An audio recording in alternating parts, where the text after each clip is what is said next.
근데 신년 감사주일 지금 방금 우리 임명장을 나눠줬는데 가사 내용들이 굉장히 마음에 많이 크게 진동을 주는 그런 말씀인 것 같습니다. 십자가를 질 수 있나? 주님이 물어보신다고요. 어때요? 참 멜로디가 아름답고 굉장히 화음이 잘 맞는 참 귀한 찬양을 들었는데 가사에서 아직 제가 못 빠져나왔습니다. 그래서 십자가를 질 수 있나? 근데 마지막 후렴구에 우리의 심령 주의 것이니. 베드로의 마지막 고백이 그랬죠. 내가 주를 사랑한지 주께서 아십니다. 우리의 심령이 우리 안에 주님이 계십니다. 내 마음을 당신이 인도해 주옵소서. 우리가 가지고 있는 능력과 갖고 있는 재주로는 이거 못합니다. 그렇지만 하나님이 정말 굳은 결단을 주시고 또 능력을 주셔서 감당케 하십니다. 라고 하는 겸손한 고백이 담겨 있는 줄로 저는 받았습니다. 여러분에게도 이 한 해가 하나님께 받은 직분들을 감당하며 이렇게 겸손함으로 감당하게 되기를 주의 이름으로 축원합니다. 자, 옆 사람들과 함께 잠깐 인사합시다. 우리 새해 복 많이 받으세요. 세상이 말하는 그런 복 아닙니다. 그죠? 실체가 없는 정말 뭉뚱그려서 얘기하는 추상적인 복이 아니라 하나님이 주시려고 작정하신 복들이 여러분에게 있습니다. 여러분들에게 하나님의 복이 이 새해 충만하기를 주의 이름으로 축원합니다. 자, 새해가 밝았는데요. 이제 여러분이 가정과 직장과 모든 삶에 하나님의 동행하심이 충만하길 바라고요. 그리고 이제 이 한 해를 시작하면서 하나님의 교회에 주시는 하나님의 이제 메시지를 여러분과 나누려고 합니다. 원래로 하면은 오늘 표가 그리스도의 장성한 분량까지 충만하라라는 이런 말씀을 이제 전하는데 그게 오늘 본문은 12절까지잖아요. 그 내용은 13절입니다.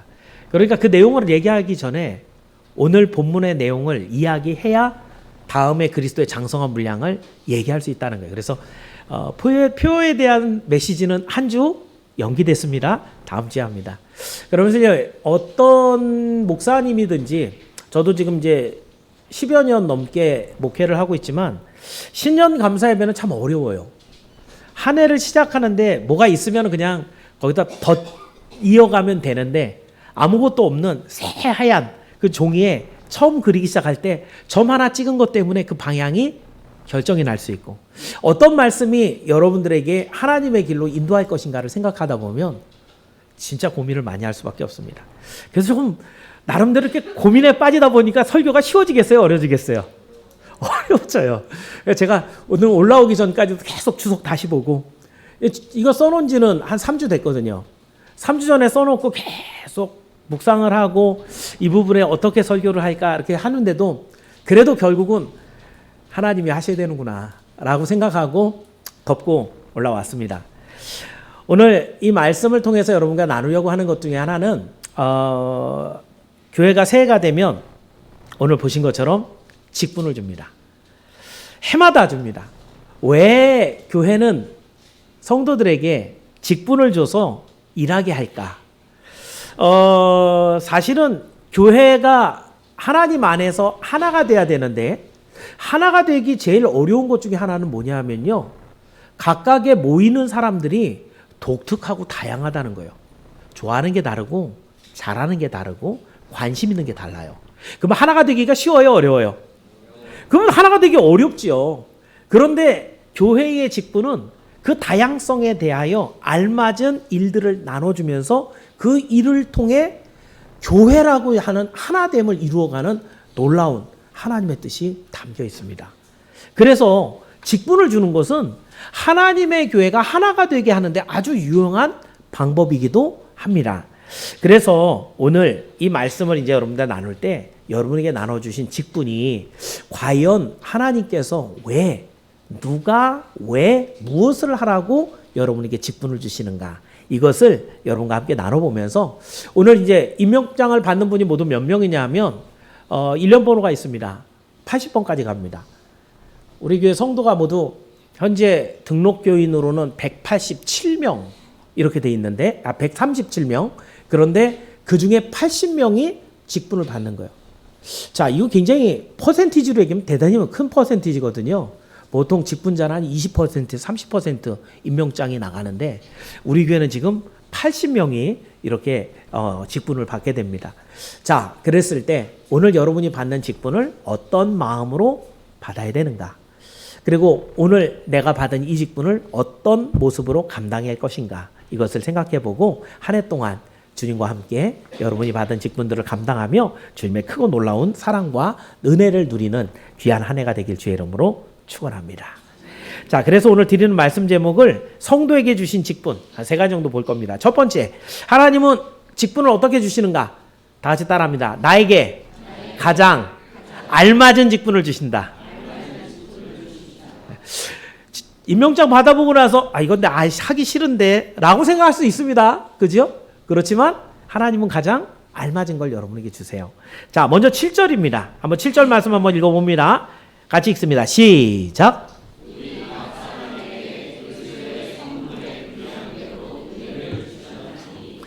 여기에 보니까 그리스도의 선물의 분량대로 은혜를 주셨다. 여러분 그리스도의 선물이 있죠. 그죠? 자, 선물 돈 받고 돈 내고 사요? 거저 받아요? 생일날 내가 10,000원 줄 테니까 나 선물 줘. 뭐 이런 분 없죠. 그죠? 예. 선물을 거저 주는 거예요. 그래서 은혜라는 표현도 거기 들어가 있고요. 그런데 이 선물이 그럼 뭘까? 11절에 보면은 교회를 섬기는 각각의 직분들이 쭉 나옵니다. 그러니까 선물 그래 놓고 뒤에 쭉 설명하고 보니까 이 선물은 뭐다? 하나님 주시는 은사와 직분입니다. 왜 은사란 말을 먼저 하냐면 직분을 감당하려면 능력이 있어야 돼요. 하나님 주시는 능력이 있어야 돼요. 그게 지혜가 됐던 잘하는 재주가 되었던 거기에 대한 관심이 됐던 경험이 되었던 그것을 감당할 수 있어야 되거든요. 그 은사와 직분을 하나님이 선물로 주셨다. 그래서 어떤 직분들이 있는가? 그럼 11절 한번 읽어보죠. 뭐. 자, 11절 보겠습니다. 같이 읽습니다. 시작.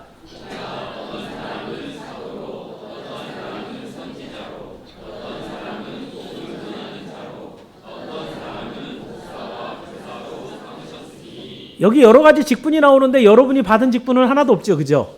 성가대원이나 팀장이나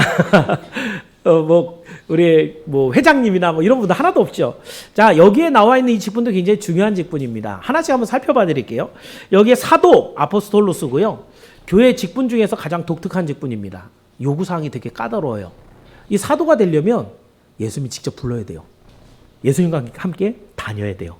예수님의 부활을 확인하고 성령의 은혜를 누린 사람만이 사도가 될 수 있어요. 성경에서 이 학자들이 사도 그러면 누구누구까지 봐야 되나? 궁금하죠, 그죠? 왜 성경에서 여기까지는 사도 이렇게 안 나눠놨잖아요. 그러니까 학자들은 그걸 나눠본단 말이죠. 그러면 일단은 12명의 예수님 제자들 사도죠. 가룟 유다는 뺄까요? 네, 빼고, 그죠? 제자였지만 사도는 아니죠, 그죠? 자, 그럼 가룟 유다를 대신한 마띠아도 사도지요. 또 예수님이 만나신 바울도 사도지요. 바울과 함께 복음을 전하러 났던 사람들도 사람 중에 특히 바나바 같은 사람은 사도로 쳐줍니다. 그래서 이렇게 사도들은 야고보 같이 예수님의 동생인데 나중에 교회를 담당하게 되는 야고보도 사도로 쳐줘요. 이렇게 교회 이 성경학자들은 사도를 나누는데 요즘은 사도가 있어요, 없어요? 이 자격 요건 해당된 사람이 없어요. 그죠? 자, 두 번째, 선지자. 이 프로페타스라는 사람은요, 의미는 앞일을 내다보는 사람, 미리 말하는 사람, 이런 뜻이에요. 그래서 구약에서는 이 선지자가 되게 많이 나왔죠. 하나님의 메시지 딱 받고 앞으로 있는 일일 거야. 그 내용 중에 대부분은 예수님을 보낸다는 얘기였죠. 선지자는 구약에선 성령의 감동을 입어서 성경을 쓰는 사람들도 선지자였어요. 근데 신약에 넘어오면 선지자가 조금 바뀝니다. 하는 일이. 사도들하고 하는 일들은 좀 비슷해요. 그런데 좀 차이가 있다면 사도들은 보통 어떤 얘기를 하냐면 일반적인 교리적인 내용들을 가르쳐요. 그것에 비해서 선지자들, 신약의 선지자들은 뭐 하냐면 어떤 특별한 사건, 실제적인 사건들을 얘기하면서 경고하는 이런 일들을 합니다. 대표적인 사람 누구 있어요? 아가보라는 사람이 있습니다. 이 사람이 미리 일어날 가뭄이라든가 바울이 결박될 거 이런 것들을 얘기하면서 이런 일에 대비해라 이런 경고를 줬죠. 요즘에 이런 사람 많아요? 없어요? 이런 사람도 지금 없어요. 예. 자, 세 번째, 복음 전하는 자, 유앙겔리스타스라는 단어이고요. 이것을 다른 말로 표현을 하면 전도자, 선교사. 이제 좀 익숙한 단어가 하나 나왔죠. 그죠?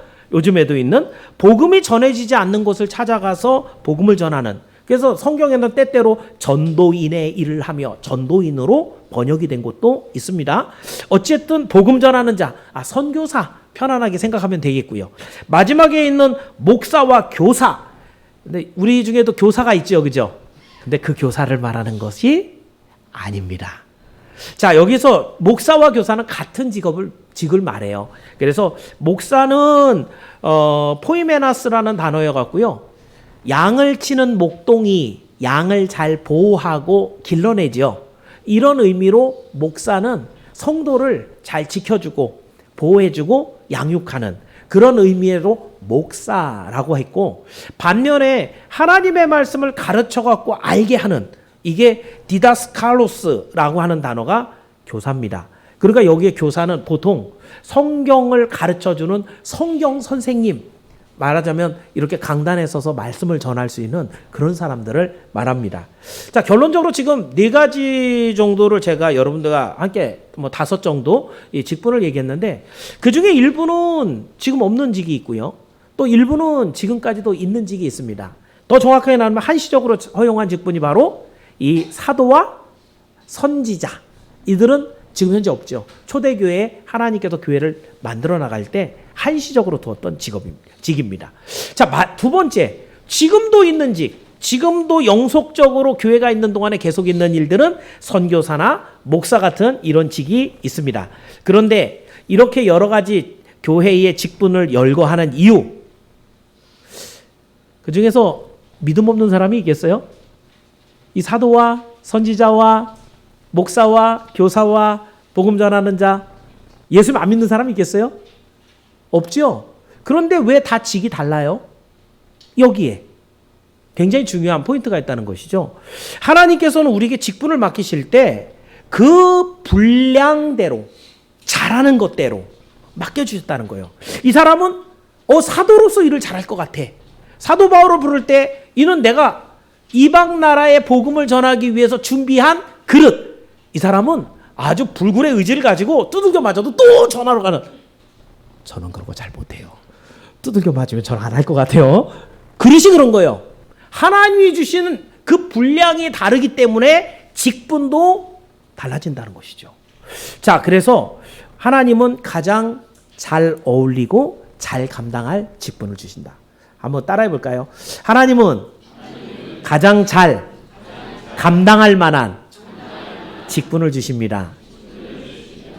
그래서 여러분, 오늘 이제 임명장을 아직 안 받으셨잖아요. 그죠? 우리 대표로 우리 장로님만 읽어드렸는데, 거기에는 보통 많은 사람은 한 10가지 직분이 써 있는 분도 있어요. 쭉 읽어드리는 거 들어보셨잖아요. 그죠? 어떤 분은 2개, 1개 이렇게 써 있는 분도 있어요. 그렇지만 그 직분들이 나에게 가장 잘 감당할 만한 직분이라는 것을 여러분 잊지 말기를 바랍니다. 그렇다면 여러분, 이게 내가 잘 감당할 직분이니까 어떻게 돼야 돼요? 열심히 해봐야 되겠죠. 그죠? 근데 대체적으로 저 사람께 되게 좋아 보이는데 저 직분은 나한테는 안 주고 왜 저 사람만 저 직분을 주지? 라고 해서 때를 부리거나 원망하거나 불평해서는 안 됩니다. 하나님께서 보실 때 목사의 마음을 감동시켜서 이 사람은 이거 한번 시키면 좋겠다 라고 하면서 그 직분을 시키는 거예요. 또 한 가지, 그렇다면 저 사람에게는 어떤 직분이 제일 어울린 거예요? 그 사람이 맡고 있는 직분이 되게 중요한 거예요. 내 직분이 최고야. 이게 여러분들이 갖고 있어야 되는 마음이지만, 내 직분이 최고니까 저 사람 건 아무것도 아니야. 이런 마음도 잘못된 거예요. 하나님은 각각 필요에 따라서 가장 어울리는 직분을 주신다. 이것을 여러분 기억하면서, 이 직분은 하나님의 선물이라고 했습니다. 여러분에게 돈 받고 팔지 않습니다. 저한테 혹시 뇌물을 가지고 오신다 하더라도 선교팀장의 자리나 전도회장의 자리를 주지는 않습니다. 하나님의 선물이에요. 그러므로 오늘도 하나님께서 이 직분을 감당할 수 있는 은혜와 능력을 달라고 기도하시고, 그래서 이 직분을 잘 감당하면서 하나님의 큰 기쁨이 되고 하나님의 복을 받아 누리는 여러분이 되기를 주의 이름으로 축원합니다. 자, 2번째. 자, 직분은 그래서 하나님이 각각의 분량대로 알맞은 대로 주신다 그랬고, 2번째는요, 직분자는 주님의 명령에 순종해야 됩니다. 자, 여기가 조금 이제 어려운 부분들이, 말은 되게 간단해요. 직분 받았으니까 어떻게 하라는 거예요?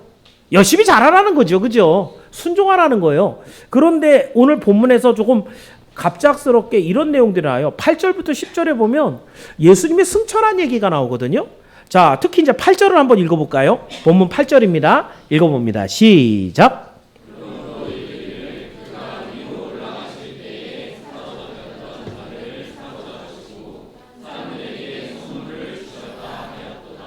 자, 이 말씀은 구약 성경의 인용입니다.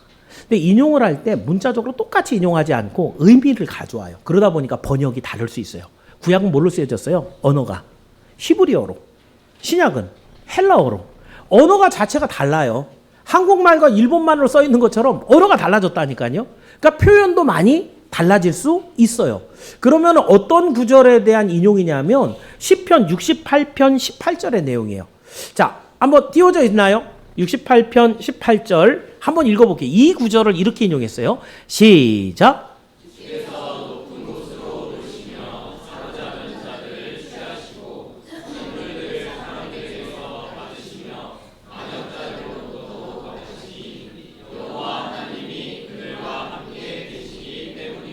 예, 8절에 있는, 그래서 그가 위로 올라가셨다. 이 구약에서는 주께서 이렇게 했을 때, 그럼 이 올라가신 분은 누구라는 거예요? 예수님 말하는 거예요. 그렇죠? 그가 앞에 보면은 예수님이 이제 이 교회를 세우시면서 우리에게 모든 각양 은사를 주셨다는 얘기를 하는데 예수님이 올라가신 분이에요.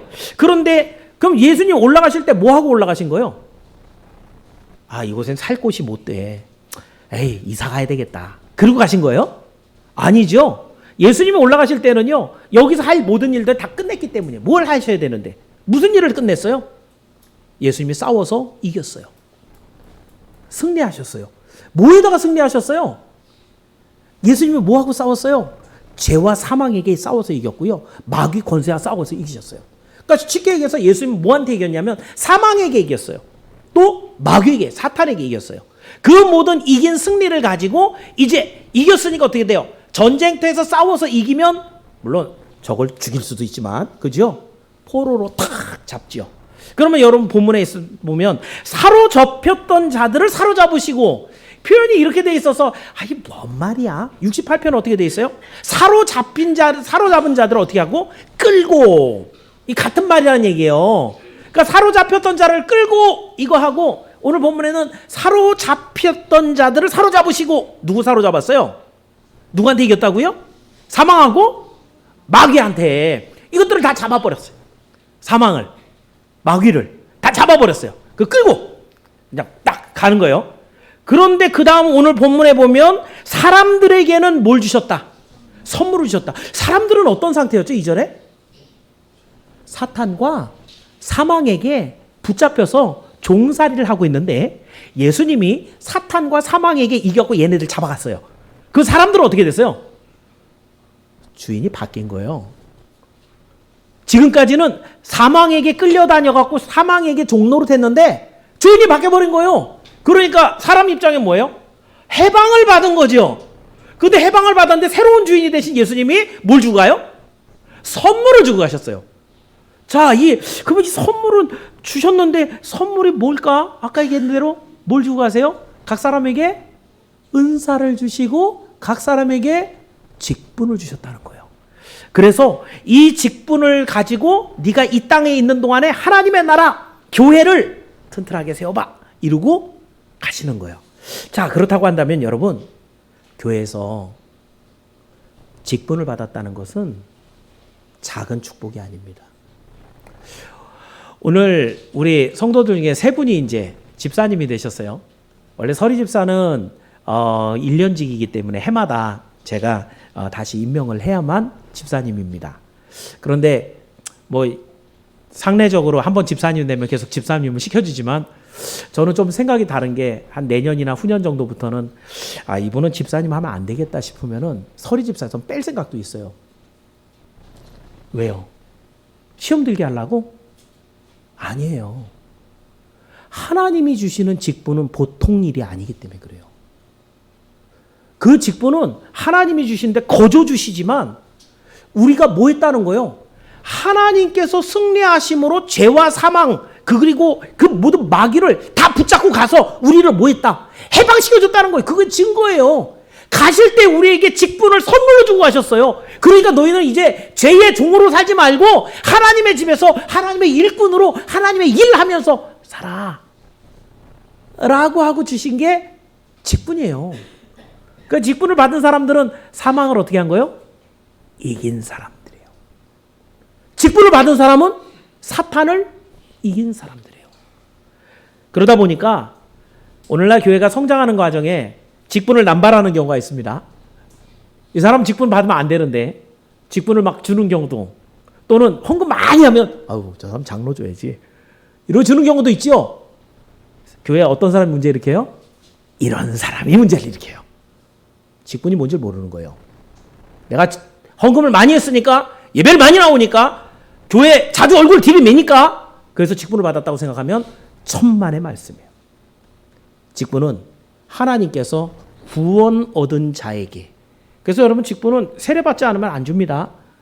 오직 하나님 앞에 세례로 나의 신앙 고백을 한 사람들만이 직분을 받을 수 있어요. 왜요? 이 사람만이 예수님의 구원의 그 승리에 동참한 사람이기 때문에. 그래서 직분을 받을 수 있어요.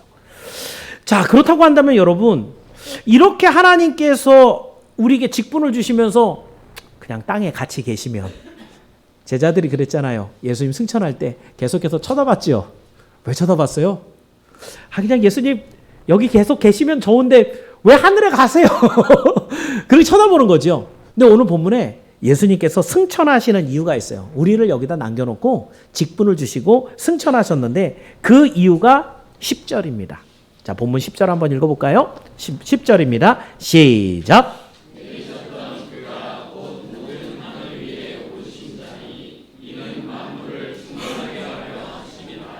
만물을 충만하게 하려 하십니다. 여러분, 이게 어떻게 좀 이해가 잘 되시나요? 예수님께서 모든 사망 권세를 이기시고 마귀의 권세를 이기시고 다 이겼잖아요. 그럼 예수님 세상이죠. 그런데 충만하게 하시려고 하늘로 올라가셨다. 논리적으로 생각을 하면 그게 맞는 말인, 그게 연결이 되나? 이렇게 생각이 되잖아요. 충만이라는 단어를 여러분이 아셔야 돼요. 이 충만이라는 단어는 물컵이 있으면 가득 담겨서 넘치는 정도가 충만이라는 뜻이에요. 근데 그 충만이라는 다른 의미 안에는 이 넘칠 정도의 다스림, 이런 의미가 안에 들어가 있어요. 그러니까 이 세상을 만물을 충만케 하신다. 뭘로 충만한 거예요? 예수 그리스도의 통치로 충만하게 하신다는 거예요. 그러니까 이 땅에 계시면서도 예수님이 그래 내가 이 너희를 구원한 그리스도야 라고 하면서 통치하실 수 있지만, 이제 하늘에 올라가셔서 하나님의 권세를 받고 보좌 우편에 계시다가 온 세상을 다스릴 심판의 권세를 갖고 이 땅에 내려오시는 날 완전히 충만해 버리겠죠. 그죠? 그럼 하나님 나라에 올라가시는 그 승천 자체는 예수님의 통치가 완성되는 시작이며 마침이에요. 이미 예수님이 올라가심으로 인해서 예수님의 충만함이 이미 이루어지고 있다라는 얘기예요. 그러면 이 다스림, 예수님의 다스림, 여러분 예수님 다스림을 잘 받고 있나요? 예수님이 야 이거 하자 잘 하시나요? 이게 다스림이에요. 직분을 받은 자는 어떤 사람들? 예수님으로부터 일을 받은 사람들. 예수님이 뭐 해라고 지금 임명장에 써줬죠. 그렇죠? 예수님이 하라고 하는 명령이 지금 임명장에 써 있는데, 나를 선교팀장 뭐 해주셨지만 뭐 선교팀이야 뭐 그냥 굴러가는 거지 뭐 라고 생각하면 뭐 한 거예요? 순종하지 않는 거죠. 충만이라는 단어를 설명하다 여기까지 왔습니다. 예수님이 승천하셨는데 이 만물을 충만케 하는 것, 예수님이 온전한 다스림이 이루어지게 할 때 가장 필요한 건 뭐예요? 여러분의 순종입니다. 예수님이 다스리시는데 힘으로 다스릴 수도 있고 그리고 사랑으로 다스릴 수도 있지만 가장 중요한 건 뭐예요? 다스림 받는 자가 충성으로 따를 때예요. 이게 하나님 나라의 완성입니다. 그렇다고 한다면 여러분, 논리적으로도 예수님이 여러분 해방시켰죠. 죄와 사망의 권세에서 마귀의 권세를 해방시켰으니까 또 여러분에게 능력과 권세를 줘서 일하게 하셨으니 이건 당연히 충성해야죠. 하나님 앞에 먼저 받은 게 얼마나 큰데. 그런데 그것뿐만 아니라 주님이 하시고자 하는 일, 이 나라, 이 세상을 하나님의 통치로 완전히 완성시키기 위해서 하늘로 올라가시면서 그 충만을 이루려 하심이라. 여러분의 순종을 요구하신다. 이 사실을 믿으시길 축원합니다. 그러므로 여러분, 직분을 받았는데도 불구하고 오만함으로, 게으름으로 다른 직분을 탐하는 이런 모습들은 하나님이 주시는 마음은 절대 아닙니다.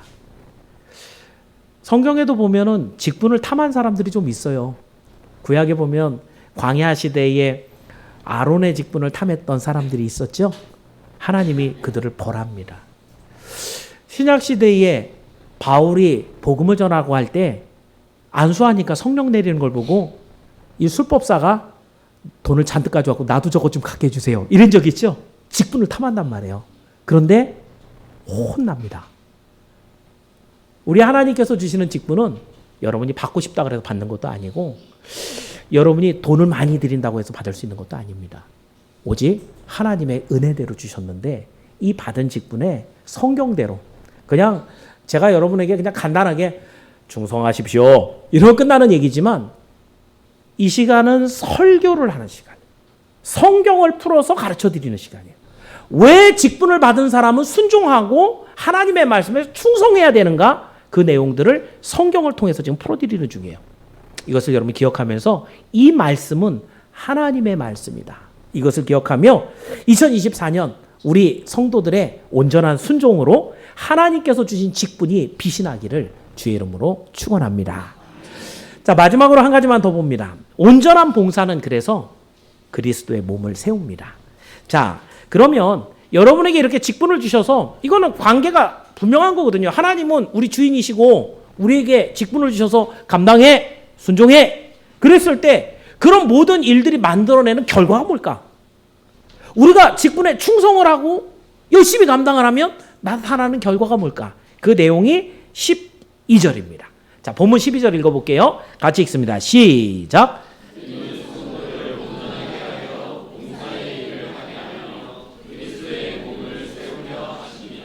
여러분 여기에 문장에 순서가 있어요.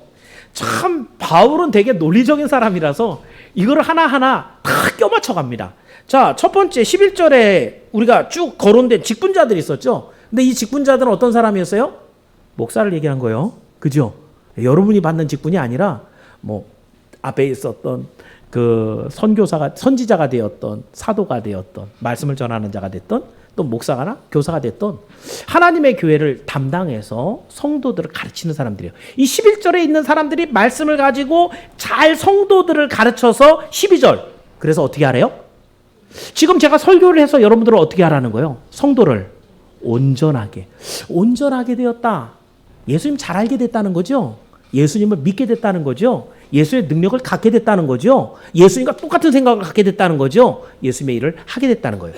그럼 성도가 온전케 되면, 믿음이 생기면, 예수를 알게 되면, 구원을 확신하게 되면 그럼 뭐 하게 된대요? 봉사의 일을 하게 됩니다. 바울이 정해놓은 순서가 아니라 하나님께서 감동으로 알게 하신 하나님의 말씀이에요. 성도가 온전하면 봉사의 일을 하게 돼 있어요. 네, 여기 뭐 있는 분을 얘기해서 죄송하지만은 우리 작년에 정말 제일 최고의 뭐 교회 떠오른 샛별 같은 스타를 얘기하면 우리 김성한 집사님일 거예요. 올해 이제 김성한 집사님 처음으로 이제 집사 직분을 받았는데 은혜가 임하고 예수님이 믿어지니까 처음에 제일 먼저 뭐부터 하냐면 예배 열심히 나와요. 그리고 교회 무슨 일 있다면 같이 막 해요. 안 시켜준 일인데도 막 청소라도 하고 아이들도 이렇게 막 잘 케어도 해주고 그러니까 이제 교회에서 자꾸 보이니까 어떻게 해요? 일을 시키죠. 일을 시키면 열심히 해요. 제가 처음부터 하라고 안 했거든요. 근데 본인이 먼저 하게 돼 있어요. 왜요? 열정이 생겨요. 내가 하나님의 백성이고 하나님께 속한 하나님의 지체인데 여기서 뭔가 할 일이 없을까? 돌아보게 된다는 거죠. 그래서 제가 자주 얘기하는 거 목사는요. 이 교회의 일자리를 많이 만드는 사람입니다. 일자리가 많이 필요 없는 경우는 그 교회에 어떤 사람이 별로 없는 거예요. 온전한 성도가 별로 없을 때 그때는 일자리도 별로 필요가 없어요. 근데 교회 온전한 성도가 많아지게 되면 하나님의 일을 감당하려고 하는 그런 마음속에 욕구들이 많이 일어나요. 그러면 다양하게 하나님의 일들을 만들어서 같이 협력하게끔 하면 이 사람들 하나하나가 그 일을 감당해요. 그러면 그 일을 잘 감당하게 되면 그 결론이 뭐가 될까요? 사람들 한 명 한 명이 온전한 성도가 되고 열심히 감당했다. 그러면 그 결과는 오늘 본문 끝에 보니까 어떻게 돼요? 그리스도의 몸을 세운다. 그리스도의 몸이 뭔데요? 그리스도의 몸된 교회를 세우는 게 목적이라. 여러분, 그렇습니다. 성도는 왜 살아갈 때 교회 중심의 삶을 살아야 됩니까? 우리가 하나님 중심, 성경 중심, 교회 중심. 하나님 중심이라는 건 여러분의 생각과 사고가 하나님 편에 있어야 된다는 거예요. 성경 중심이라는 건 그것을 분별해내는 모든 기준이 성경이라는 얘기예요. 실질적으로 움직이는 삶의 모습은 뭘로 드러나요? 교회 중심으로 드러나요. 교회 예배 중심이냐? 교회 무슨 스케줄이 있으면 자기 놀러 갈 거 다 바꿔갖고 교회 안에 있느냐? 교회 중심이라는 거죠. 그래서 사람들이 얘기를 하는 게 아니 왜 교회만이에요? 나도 놀러 가고 싶은 거 있고. 그리고 사람들이 교회 올 때 이런 얘기들 하거든요. 아, 교회로 오면 마음도 좀 편안하고 교회 오래 다니면 부자도 좀 되고 교회를 다니면 좀 행복하고 이래야 된다. 맨날 뭐 하나님 중심이에요? 맨날 교회만 나와야 돼요? 교회 하는 일이 왜 먼저 해야 돼요? 라고 물어보는 분이 가끔 있어요. 지금 이 설교를 듣고 나서 여러분 생각은 어때요? 성경을 딱 듣고 나서 이 모든 세상에 돌아가는 일들은 우리 하나님의 영적인 싸움이란 말이죠. 여러분 지금까지 사망 권세에 꽁꽁 묶여 있었다가 지금 해방됐어요. 지금 우리의 가는 모든 길들은 예수님이 열어놓은 구원의 길을 걸어가는 거예요. 앞뒤를 돌아보고 지금 다른 데서 어물쩡대고 그랬을 때가 아니라는 거죠. 주께서 열어놓으신 그 구원의 길을 걸어가는 우리 입장에서는 하나님의 교회에 불러주셔서 우리를 해방시켜 주시고 선물을 주시고 직분을 주시고 하나님의 교회를 섬기게 하신 이 일에 감사하며 따라가기 당연한데 우리 안에 자꾸 마귀가 집어넣어줘요. 야, 너는 너야. 너가 즐거워해야지. 네가 먼저가 돼야지. 라고 하는 인본적이고 이기적인 생각이 먼저 들어온다는 거죠. 그렇게 따라가다 보면 나는 어떻게 돼요? 죽습니다. 내 생각대로, 내 기쁨대로, 내 즐거움대로, 내 목표대로 살아가면 여러분 죽어요. 예수 그리스도를 떠날 수밖에 없거든요. 오늘도 그래서 예수님이 묶어주시는 거예요. 교회 중심으로. 하나님의 말씀 안에. 그 말씀에 따라 살도록. 그래서 여러분 오늘도 하나님의 관심은 오직 교회뿐입니다. 교회의 성도 한 명도 교회입니다. 그러니 성도가 올바른 신앙을 갖게 되고 구원을 얻게 되는 것보다 더 중요한 일은 없습니다. 여러분 그래서 교회는 항상 새롭게 구원을 얻어서 하나님 백성 되는 사람이 있어야 돼요. 그게 살아있는 교회예요. 오늘 등록한 사람이 아무도 없고 세례받은 사람이 아무도 없고 변화된 사람이 아무도 없다. 목사는 사표내야 됩니다. 교회로서 기능이 없는 거예요. 교회는 늘 하나님께서 주시는 구원의 은혜를 누리며 그 구원의 생명들이 하나님 앞에 새롭게 올려질 때 그때 그 교회가 존재할 가치가 있어요. 그러므로 여러분 오늘도 올바른 신앙으로 성장하는 이 과정 이 얼마나 중요한가. 여러분이 그러면 올바른 신앙으로 성장하는데 꼭 필요한 필수 불가결한 요소가 뭐라는 거예요? 직분을 받는 겁니다. 여러분 여기에서 참 여러분이 생각하지 않았던 이 성경이 말하고 있는 직분의 중요성. 하나님의 사람으로 온전케 되는 모든 과정에 봉사의 일을 하게 한다. 그럼 봉사하지 않고 사람을 완전해질 수 있느냐? 없습니다. 성경 굉장히 논리적인 책이거든요. 봉사의 일을 하지 않고 그 사람이 더 완성된 하나님의 집으로 세워질 수 있느냐? 없습니다. 그래서 교회는 반드시 합당한 자를 찾아서 직분을 줘야 돼요. 그 직분을 감당할 때 힘들 때도 있어요. 제가 이런 표현을 지금 오늘 올라오면서 생각을 해봤어요. 선물은 내용이 더 중요해요? 포장지가 더 중요해요? 포장지가 더 중요한 분들도 가끔은 있습니다만은, 그죠? 근데 아까 제가 왜 선물 얘기를 하냐면 하나님께서 예수님이 이 세상을 다 이기시고 올라가실 때 우리한테 뭘 주셨다고요? 선물 주고 하셨다 그랬죠. 선물이 은사와 직분이라 그랬죠. 선물 줬어요. 거기는 포장지도 있고 안에 내용물도 있어요. 받았는데 여러분 선물을 받았는데 그 내용물이 뭔지 확인을 안 하고 받을 때 고마워 그럼 받았는데 1년 동안 포장지를 안 끌어봤어요. 선물이에요, 선물 아니에요? 선물의 기능이 뭐예요? 그 안에 있는 것을 누려야 되죠. 혹시 그 안에 있는 게 유통기한이 일주일짜리면은 1년 지났으니까 어떻게 해요? 드시면 안 됩니다. 그죠? 선물의 기능이 없어졌죠. 그걸 오늘 내가 써갖고 나를 어떤 발전을 시켜야 되는 그런 것다? 1년 동안 발전이 안 됐죠. 선물의 의미가 없는 거예요. 근데 여러분 이런 선물이 직분이라고 한다면 직분을 받아서 끌어봐야 되는 거죠. 그죠? 근데 또 한 가지. 선물이 여러분의 마음에 안 들 때도 있잖아요. 예를 들어 끌어봤는데 솜사탕이에요. 맛있죠, 그죠? 되게 달게 맛있게 먹을 수도 있어요. 딱 끌어봤는데 영어책이에요. 영어책은 뭐 해야 돼요? 우리 학생들 같은 경우 영어책 뭐 하라는 거예요? 공부하라는 거죠, 그죠? 즐거워요, 안 즐거워요? 즐거운 분들도 있어요, 그죠? 이거 내가 돈 내고 사야 되는데. 근데 그 영어책 받는 순간 뭐 해야 돼요? 공부해야 돼요. 힘들어요, 안 힘들어요? 힘들어요. 근데 해야 돼요, 안 해야 돼요? 왜요? 공부를 하면 실력이 올라가고 내가 가치 있는 사람이 되기 때문에. 세상에 선물도 그래요. 예수님이 주는 선물이 입에서 달콤할 수 있어요. 예수님이 주는 선물인데 눈물이 좀 나고 땀을 흘려야 되는 그런 선물도 있어요. 하나님 왜 나는 맨날 이런 것만 줘요? 라고 때를 부르는 사람이 가끔 있을지 몰라도 왜 주셔요? 그 성도를 온전케 하려고. 직분 없이 온전해 줄 수 있을까요? 이 논리의 규결로 따진다면은 성도가 온전하게 되는데 직분 없이는 불가능합니다.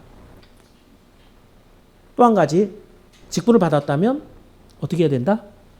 충성을 다해서 감당을 해내야 됩니다. 그래서 여러분 신년 1월 첫 주 설교를 뭐 앞뒤 안 가리고 제가 고민을 많이 한다는 얘기가 왜 고민이 많이 되겠어요? 제가 이 내용을 몰라서 고민을 하겠어요?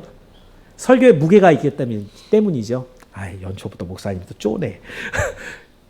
그런 마음들을 갖고 무거운 마음으로 시작하는 것이 걱정이 돼서 그렇지만 사실은 하나님의 말씀은 말씀 그대로 솔직하게 다 선포하는 게 맞다고 봅니다. 하나님이 주시는 직분, 그 직분을 통해서 여러분이 온전케 되고 하나님의 교회를 튼튼하게 세워갈 수 한다면 오늘 우리는 이 선물로 받은 직분들을 열심으로 충성으로 감당하기를 축원합니다. 그래서 여러분 예수님께서 계시록에 이 말씀 주셨죠. 2장 10절 혹시 올라와 있나요? 계시록 2장 10절 한번 읽어보겠습니다. 2장 10절 시작.